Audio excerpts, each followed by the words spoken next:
Okay, I want to thank the Greek. He gave me this big old piece of plexiglass sitting in his yard. And I'm like, do you ever think about using that? I think it'd be cool for speakers.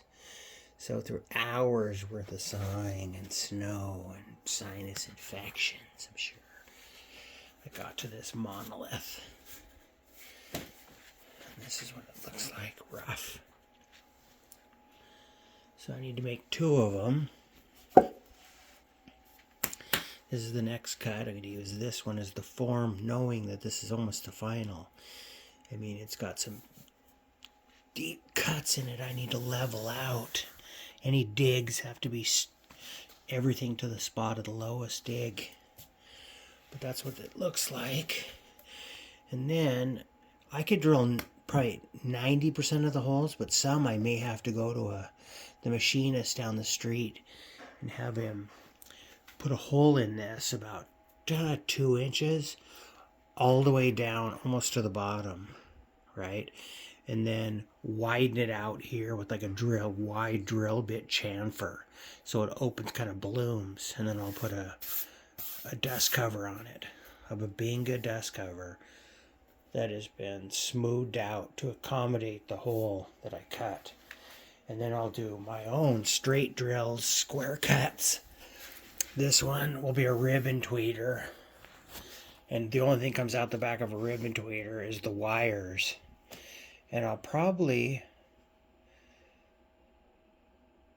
either generate a different routing system for the wires, because since it's clear, I have to put a crossover network in this, and I have to make the wires look halfway decent. But a lot of it, once I cut these sections out, I could do precision drilling. This one's going to be, this is probably, I'm thinking a horn mid-range. And then a ribbon tweeter, and then whatever this distance is, small mini base. And I'm looking at it, and I'm thinking about incorporating transmission line technology. Meaning I cut 1.5, 2-inch holes diagonal this way. So I get this one long cut coming down the center, big old hole, right? And it chamfered out at the top. And then coming down from this, and then I cut diagonal smaller holes using the speaker hole as the guide and bring them up.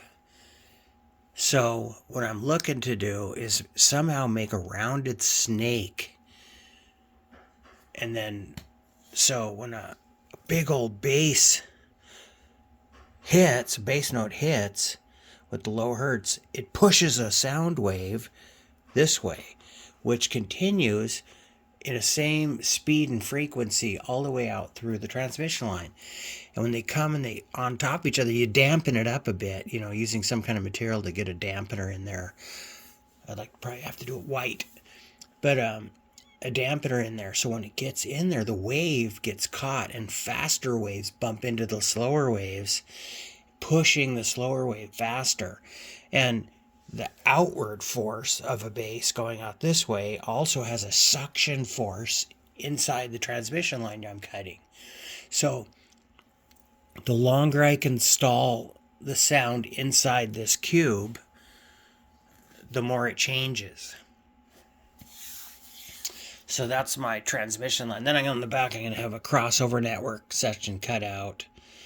And then I'll run it in here, wires coming up. And then I got to figure out probably like a small wiring stream straight down, like back to you and then down, back to you, then down. Maybe a, 1/4-inch hole all the way down.